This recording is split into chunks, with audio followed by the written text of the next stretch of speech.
नमस्कार दोस्तों, मेरे प्यारे भाई बहनों, मैं यहाँ आज आपसे हमारे देश के आज के हालात के बारे में बात करूँगा कि हमारे देश के आज हाल क्या है। हमारे देश में आज चारों तरफ हाहाकार है। कोविड-19 के कहर की वजह से यह हालत है, ऐसा कहते हैं।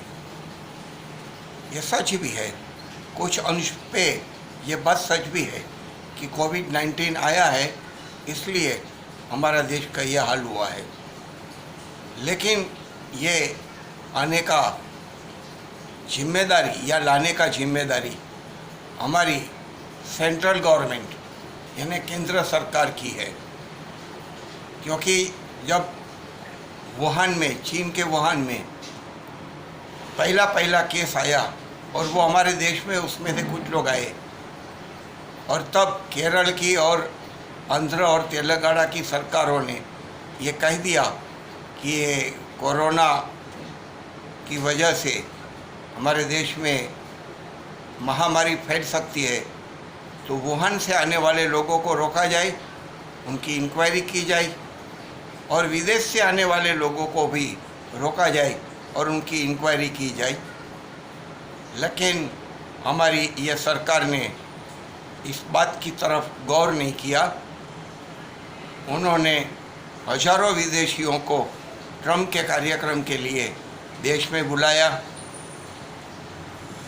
वो जहाँ जहाँ घूमे, अहमदाबाद, मुंबई, आगरा, दिल्ली, अजमेर या इंदौर, वहाँ सबसे पहले ये कोरोना वायरस फैलता गया। उसके बाद भी सरकार नहीं मानी और आखिर में अचानक 14 मार्च 2020 को सरकार ने पूरे भारत में लॉकडाउन कर दिया, कोई भी तैयारी के बिना। इससे देश को अरबों रुपये का नुकसान हुआ। लाखों मजदूर, करोड़ों मजदूर मैं कहूँगा, बेहाल हो गए। उनको अपना शहर जहाँ वो काम करते थे, मुंबई, बेंगलुरु या जो बड़े बड़े शहर, सूरत, अहमदाबाद वगैरह, सब छोड़ छाड़ के अपने गांव की ओर भागना पड़ा। उनको कोई गाड़ी नहीं, कोई बस नहीं, कोई सुविधा नहीं, चलते हुए रिक्शा, साइकिल से और ऐसे तरह से वो बेचारे बेहाल होकर अपने गांव को चले, भूखे नंगे। सैकड़ों लोग उसमें मारे गए, लेकिन ये सरकार ने उसकी कोई जिम्मेदारी नहीं उठाई। वो कोरोना चल रहा था और अचानक सरकार ने जाहिर कर दिया फरवरी 2021 में कि हमने कोरोना को हरा दिया है, कोरोना का भाग गया।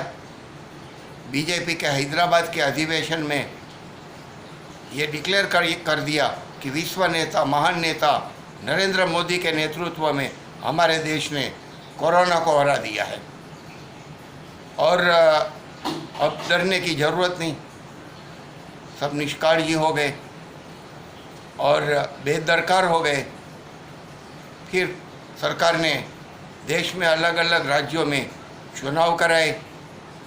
चुनाव के कारण यह बीमारी और फैलने लगी। दुनिया भर के बड़े बड़े वैज्ञानिक, बड़े बड़े एक्सपर्ट लोग कह रहे थे ये कोरोना की दूसरी लहर आएगी, आप इस तरह से बेदरकार मत रहो, संभालो, वैक्सीन बनाओ, वैक्सीन बचाओ, वेंटिलेटर बनाओ, ऑक्सीजन बनाओ, ज़्यादा से ज़्यादा सुविधाएं करो, आरोग्य के बारे में ध्यान रखो। लेकिन ये महान नेता ने, विश्व नेता ने उनकी बातों को नहीं सुना।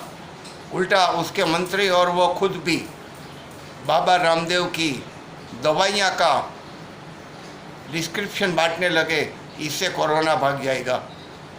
उसके पहले हम लोगों को सबको ताली बजाओ, दिया जलाओ, दिया बुझाओ करके नचाए हम लोग नाचे, हमको विश्वास था हमारे इस महान नेता के ऊपर। ठीक है, जो भी हुआ हो गया, लेकिन अब के बाद क्या हो रहा है आप सब जान रहे हैं। सुप्रीम कोर्ट ने इसके ऊपर एक टास्क फोर्स बिठा दिया। इस टास्क फोर्स में 8 लोगों को, एक्सपर्ट लोगों को लगाया और कहा कि हम जो कहेंगे वो करना है, और उस तरह से सभी राज्यों को सही तरीके से वैक्सीन मिले, ऑक्सीजन मिले, वेंटिलेटर मिले और पूरी सुविधाएं मिले, उसका ध्यान रखना है। और फिर से ये कोरोना आगे न फैले, कहीं भी ना जाए, उसके ऊपर ध्यान गौर करना है और काम करना है। अगर ये ढोंगी सरकार, ये जुमलेबाज नेताओं की वजह से ये हालात नहीं होते तो सुप्रीम कोर्ट इस तरह का फैसला नहीं देता, लेकिन दिया, और आज उसके ऊपर अभी काम हो रहा है। अगर केंद्र सरकार इस तरह से अन्य राज्य जो उनके हाथ में नहीं है, बीजेपी के नहीं है, अदर पार्टियों के है, उसके साथ भेदभाव नहीं करती तो सुप्रीम कोर्ट इस तरह से हुक्म नहीं करती, ऑर्डर नहीं करती। और आज मैं देख रहा हूँ गांव-गांव में, भारत के गांव-गांव में अभी उन्होंने कुंभ मेला किया हरिद्वार में। उत्तराखंड में आज गांव-गांव में लोग मर रहे हैं कोरोना की वजह से। छोटा सा उत्तराखंड है, दूर दूर फैले फैले गांव है, न वहाँ कोई सुविधा है, न कोई जानकारी है, न अच्छे रास्ते हैं, मर रहे हैं लोग। उसकी कोई जानकारी, उसके कोई समाचार आज हमारे देश के पास नहीं आ रहा है, और गोदी मीडिया के पास आता होगा तो हम तक पहुंचाता नहीं है। मेरे दोस्त गुजरात से मुझे फ़ोन करके बता रहे कि गुजरात में गांव-गांव में बहुत बुरे हालत है। शहरों की बात तो मीडिया में आती है, सोशल मीडिया में भी आती है, लेकिन गांव की बात नहीं आ रही है। यही गुजरात जो 25 साल से जहां बीजेपी राज कर रही है, वहां के ये इतने बुरे हाल, तो और राज्यों में क्या होगा, सोचने वाली बात है।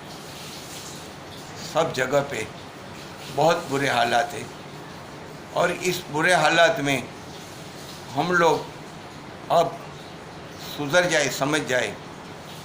आज भी अभी भी बीजेपी का सोशल मीडिया है, वह हिंदू मुसलमान वाली बातें फैला रहा है, घृणा, नफरत और हिंसा फैला रहा है।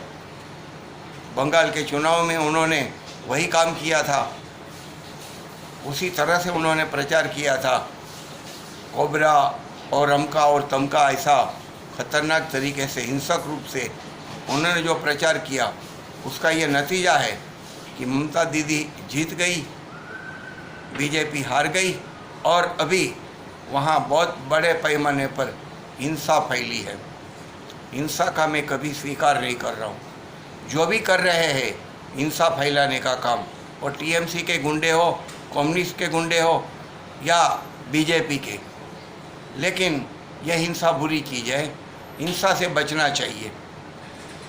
इसलिए मैं बीजेपी वालों से फिर से विनती करता हूँ कि चुनाव प्रचार करिए, बहुत ज़ोरों से करिए, घर घर में जाकर करिए, गोदी मीडिया में करिए, और भी जो आपके पास बहुत पैसा है तो पैसे दे करिए, लेकिन हिंसा की बातें मत करो, बेतुकी की बातें मत करो, झूठ मत फैलाओ। और अगर वो नहीं करोगे तो अगर तुम कल हार भी जाओगे, और अभी तो हारने वाले, जहाँ जहाँ अभी चुनाव हुए ज़्यादा से ज़्यादा वो लोग हार रहे हैं, तो हारेंगे। 2024 में तो बुरे हाल है उनके। तो हार के बाद हिंसा न होवे, आपके साथ लोग उस तरह का सलूक न करें जिस तरह का सलूक आपने चुनाव प्रचार में किया हो। इसलिए मैं विनती करूंगा कि आपका चुनाव प्रचार अच्छी तरह से, शांति से, प्यार से, सच्चाई के साथ, तर्कबद्ध तरीके से करें, ताकि उसके अच्छे परिणाम देश को, आपको और हम सबको मिले। जय हिंद, जय भारत, भारत माता की जय, वंदे मातरम, जय जवान, जय किसान।